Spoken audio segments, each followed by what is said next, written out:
Gli attacchi terroristici dell'11 settembre? Una cospirazione ordita dai poteri forti americani per avere il pretesto di scatenare la guerra in Iraq. L'AIDS? Un'arma di distruzione di massa messa a punto da Stati Uniti e Unione Sovietica per ridurre l'aumento della popolazione e annientare neri e omosessuali. La Luna? Non ci siamo mai stati. E gli elicotteri neri? Mai sentito parlare degli elicotteri neri? Sono dappertutto. Che esistano milioni di persone convinte di essere continuamente soffocate da trame oscure non è una novità, ma oggi che questa convinzione si sta trasformando in un'epidemia, diventa più urgente che mai chiederci perché crediamo così tanto ai complotti. Lei mi crede pazzo, questa mi crede pazzo. Ed è proprio questo che cercheremo di capire in questo nuovo episodio di Strane Storie. Ma non ditelo a nessuno, è un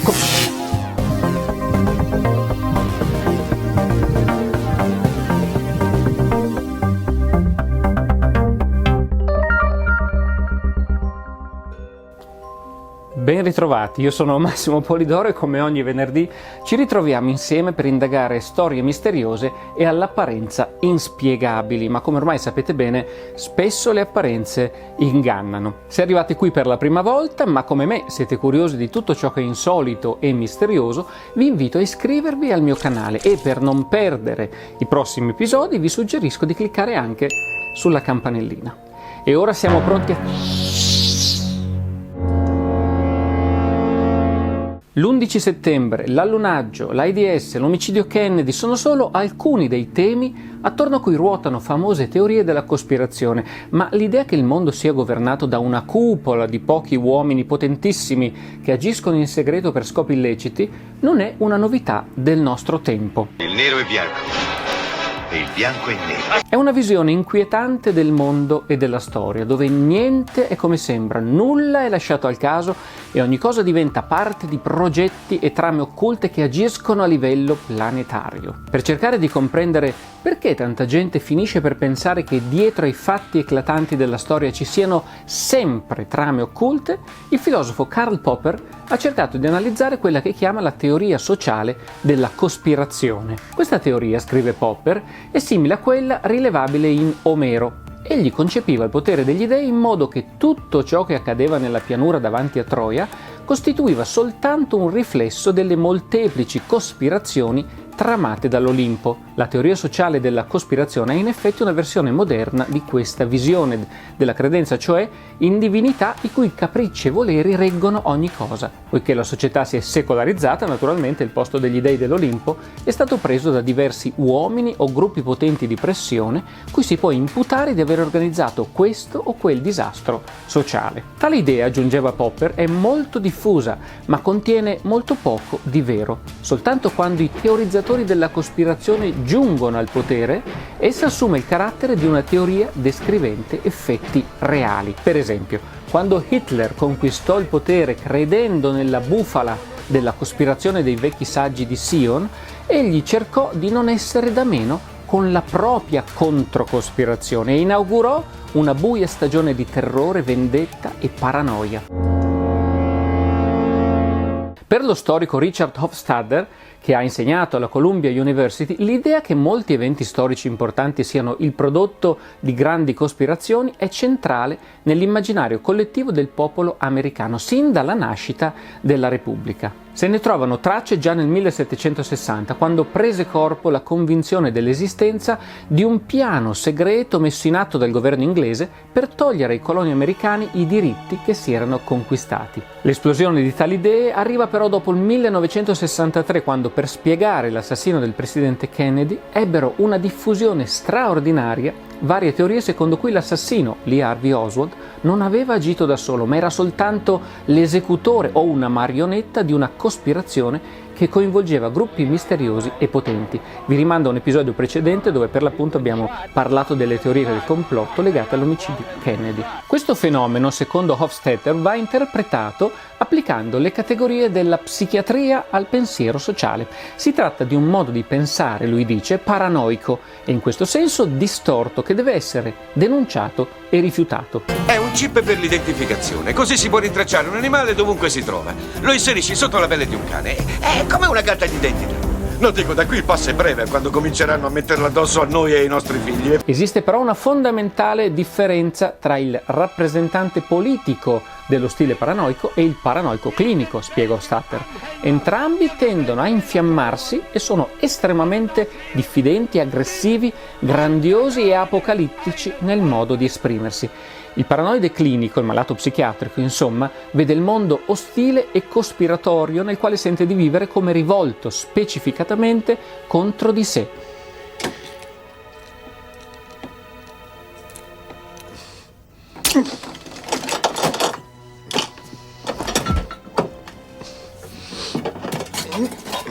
Tapioca. Tutti complottano contro di lui o di lei. Il rappresentante politico dello stile paranoide lo vede invece diretto contro una nazione, una cultura, un modo di vita, il cui destino non coinvolge solo lui ma milioni di altri individui. Poiché di solito non vede se stesso come la vittima individuale di una cospirazione a persona, egli appare molto più razionale e disinteressato. In realtà il fatto che ritenga le sue passioni politiche disinteressate e patriottiche intensifica notevolmente la sua sensazione di stare nel giusto e la sua indignazione morale. Pierpaolo Pasolini diceva che il complotto ci fa delirare perché ci libera dal peso di doverci confrontare da soli con la verità. E Umberto Eco era d'accordo. La psicologia del complotto, diceva, nasce dal fatto che le spiegazioni più evidenti di molti fatti preoccupanti non ci soddisfano. E spesso non ci soddisfano perché ci fa male accettarle. Si pensi alla teoria del grande vecchio dopo il rapimento di Aldo Moro. Il presidente della Democrazia Cristiana, Aldo Moro, è stato rapito questa mattina alle 9:10 da un comando di terroristi. Com'è possibile, ci si chiedeva, che dei trentenni abbiano potuto concepire un'azione così perfetta? Ci deve essere dietro un cervello più avveduto, senza pensare che in quel momento altri trentenni dirigevano aziende, guidavano jumbojet o inventavano nuovi dispositivi elettronici. E dunque il problema non era come mai dei trentenni fossero stati capaci di rapire Moro in via Fani, ma che quei trentenni erano figli di chi favoleggiava il grande vecchio. È una situazione che in psicologia sociale ha un nome, si chiama dissonanza cognitiva. E consiste nella sensazione di disagio che l'individuo sperimenta di fronte alla consapevolezza di detenere due idee contrastanti e che spinge verso il cambiamento dell'elemento più debole. Prendiamo il caso dell'assassinio del presidente Kennedy, di cui, come ho detto, abbiamo già parlato in un altro episodio. In questo caso le idee contrastanti sono: 1. Che Kennedy, l'uomo più potente e forse più amato del pianeta, 2. Fu assassinato da Lee Harvey Oswald, un fallito, un solitario, un signor nessuno.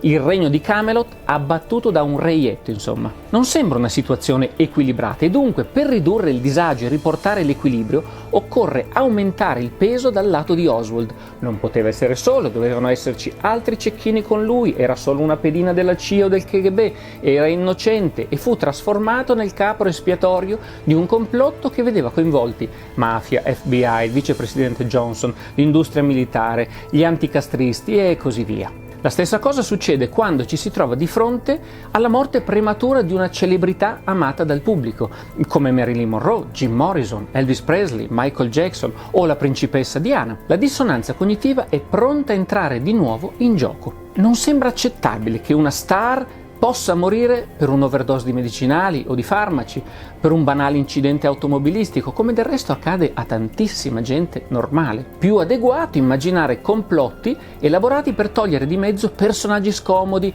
o addirittura piani di fuga messi in atto dalle stesse star per allontanarsi dalle pressioni intollerabili del mondo dello spettacolo e rifarsi una vita altrove, con nuove identità. Al contrario, non c'è nessuna dissonanza cognitiva di fronte a un evento come l'Olocausto, uno dei più tremendi crimini dell'umanità, perpetrato da uno dei peggiori regimi criminali della storia. Qui c'è equilibrio tra due mostruosità e addirittura si assiste talvolta a una reazione contraria.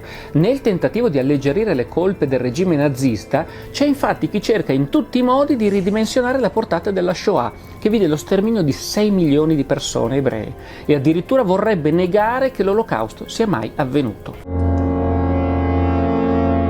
La ricerca maniacale di cospirazioni nascoste può sembrare un passatempo innocuo di chi trascorre troppo tempo in rete, ma sbaglierebbe enormemente chi la pensasse così. Un recente studio pubblicato da Daniel Jolly e Karen Douglas, due psicologi dell'Università del Kent in Inghilterra, ha scoperto che l'esposizione a informazioni che favoriscono le teorie del complotto riduce l'intenzione di impegnarsi in politica rispetto a chi è esposto a informazioni che confutano le teorie della cospirazione. Un primo effetto negativo, dunque, è quello di indurre un senso di impotenza politica.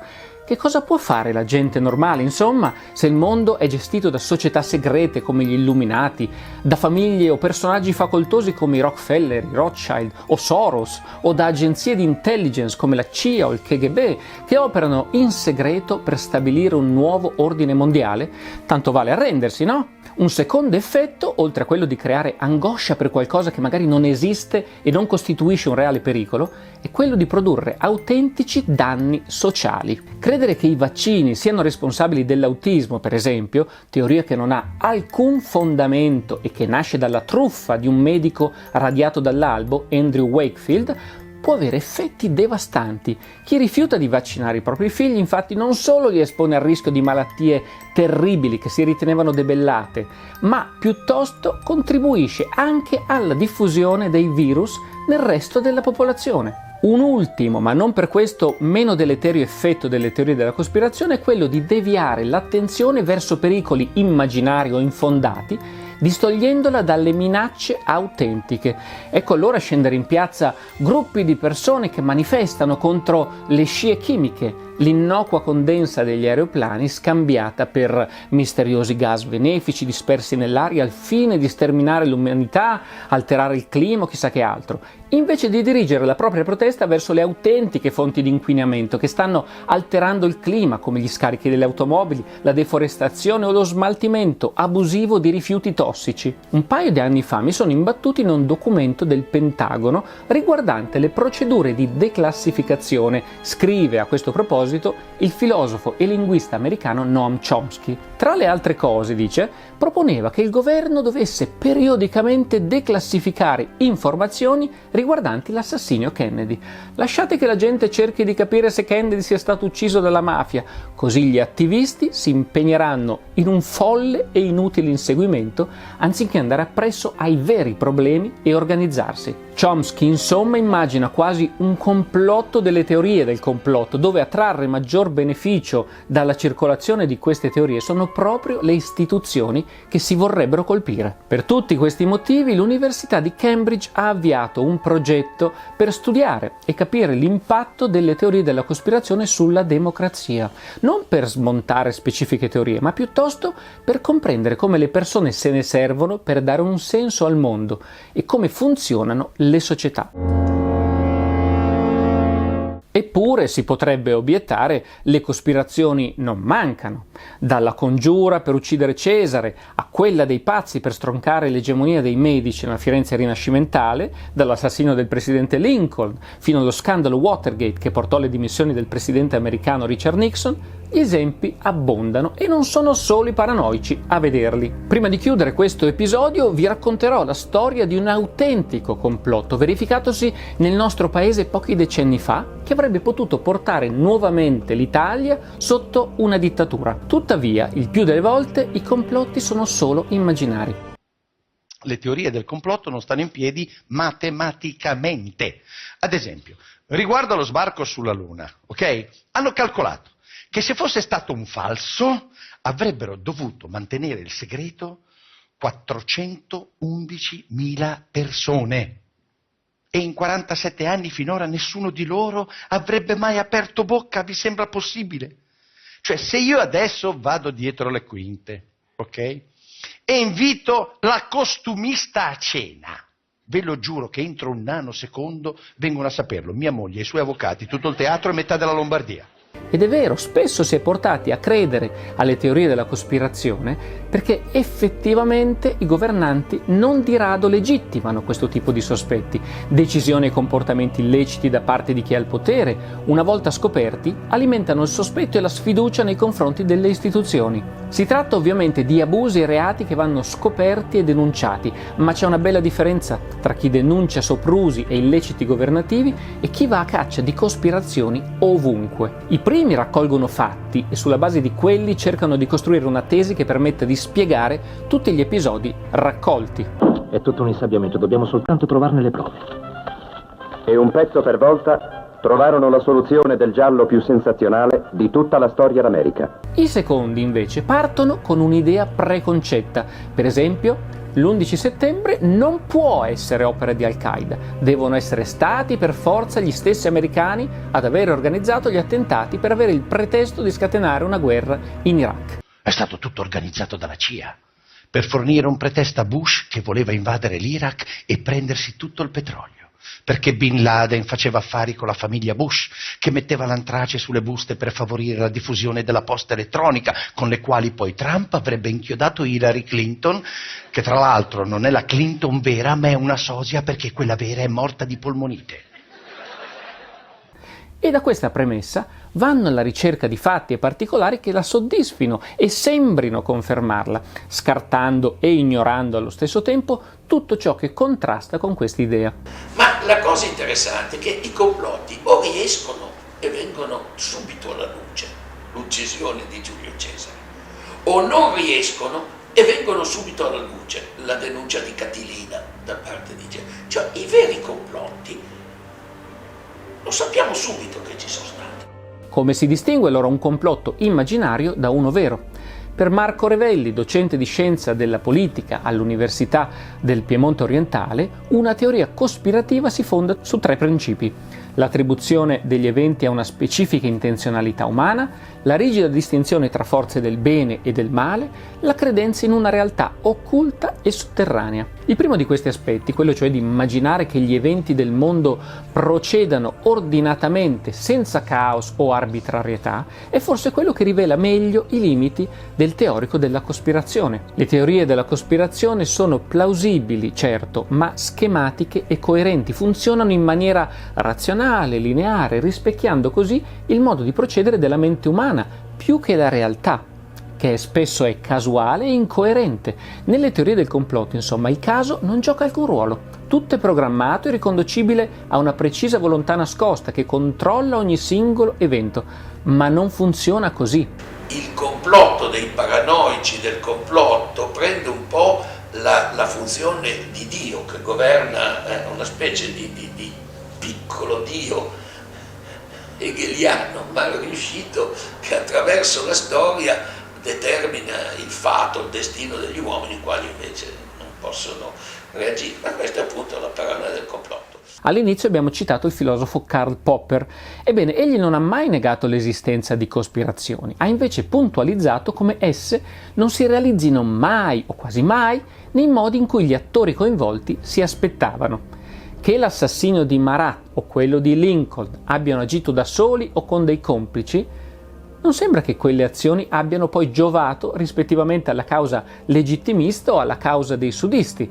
La nostra analisi della storia non può non tenere conto di quelle che potremmo chiamare le conseguenze non intenzionali delle nostre scelte e decisioni. Certo, il successo delle teorie della cospirazione sta proprio nel fatto che, semplificando la realtà, danno una spiegazione a ciò che sembra a prima vista incomprensibile, suscitando sentimenti contro un nemico comune. Se io sto male, è colpa delle industrie che ci vogliono malati. Se ho perso il posto, è colpa di quel raccomandato che fa parte della cricca e me l'ha rubato. Se siamo più poveri, è colpa delle banche che lavorano per fregarci, e così via. Non a caso tali teorie sono uno strumento perfetto di costruzione del consenso, ma si tratta di scorciatoie che tentano di spiegare in maniera lineare il corso storico. Il fatto è che la storia è una realtà estremamente complessa e quello che risulta difficile da accettare per i teorici del complotto è che non la si può plasmare a proprio piacimento. Neppure Hitler, che era lui stesso un teorico della cospirazione e godeva di un potere mai visto prima, riuscì a portare a termine i suoi complotti. Il suo piano di conquista del mondo fallì. Ma perché fallì? Non solo perché altre persone cospirarono a loro volta contro Hitler, fallì semplicemente perché uno dei dati sconcertanti della vita sociale è che nessuna azione ha mai esattamente il risultato previsto. Le cose alla fine risultano sempre un po' diverse. Nella vita sociale non si riesce quasi mai a produrre esattamente l'effetto desiderato e di solito si ottiene anche qualcosa che non si voleva. Come promesso, prima di chiudere questo episodio, vi vorrei raccontare un buon esempio di un autentico complotto, fallito perché le cose non sono andate come speravano i cospiratori. Sto parlando del golpe borghese.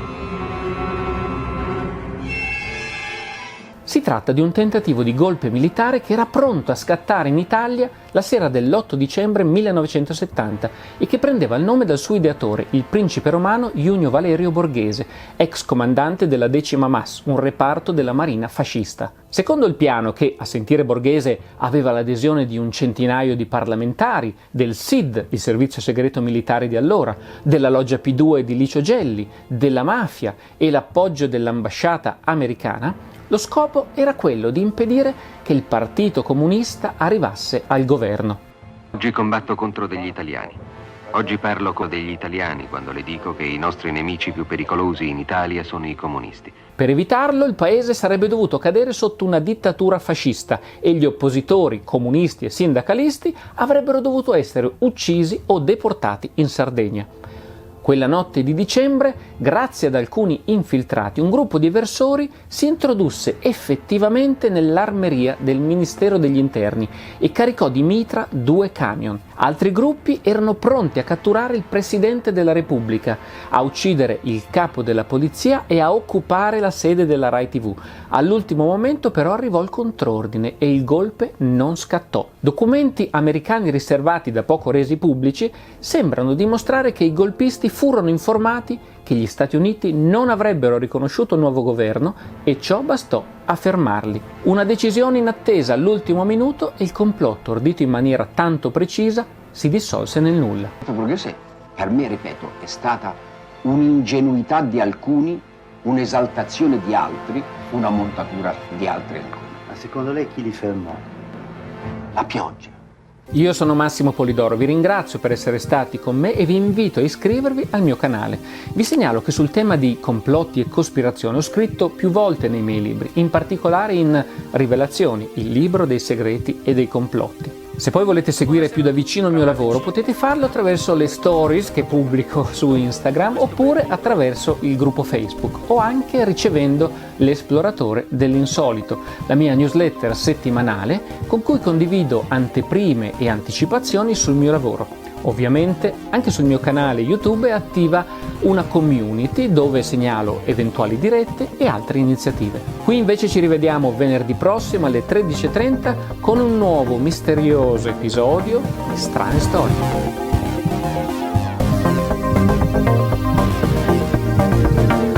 Se vi incuriosiscono le storie di complotti e cospirazioni, ne troverete altre sul mio canale e naturalmente potete anche approfondire con i libri, gli articoli e i video che trovate segnalati qui sotto. Ci sono tutti i link nella descrizione, ditemi che cosa ne pensate, lasciatemi un commento e segnalatemi altre strane storie che vi piacerebbe affrontarsi. Cercherò di accontentarvi. A presto!